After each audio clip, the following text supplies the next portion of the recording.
I'm a first-generation college student, so I came to Auburn. Parents did not go to college, and so I would have to say, growing up in a rural, small town and coming here, and just simply interacting with kids from major cities and from even back a long time ago, we had a lot of out-of-state students. So there were kids from Atlanta and Birmingham, New Orleans and Houston and wherever. That shapes your perceptions on a variety of things at the local level. Then when you get into the classrooms, I'd have to say, having worked at 7 different universities, the commitment of faculty to student success is greater here than any place I've ever worked.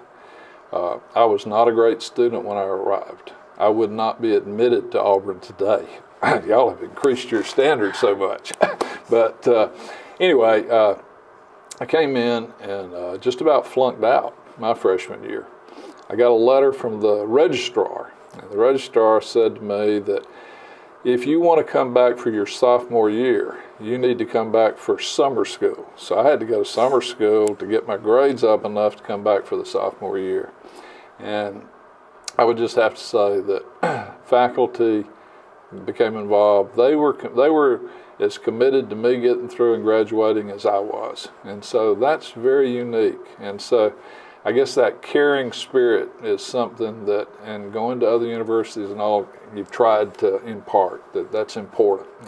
The campus is more beautiful today than it was when I was a student, but I have to tell you, the feel of the campus is very much the way it was decades ago. You probably spend maybe 60% of your time in trying to raise funds for the institution, and I have to tell you, from a student perspective, the easiest funds to raise are scholarships for students. People care about our students and want to support those. So about 60% would be in fundraising, probably 20% would be working with Montgomery and working in Washington, again, trying to raise funds, trying to deal with legislative activities that really affect the university. And then about 20% is what most people think is 100% of your job. And to some extent, a large portion of it is probably ceremonial. I always use there's a statement, I think it's by Yogi Berra, that says success is 50% showing up and 50% being there. So the expectation is that you be at a lot of things.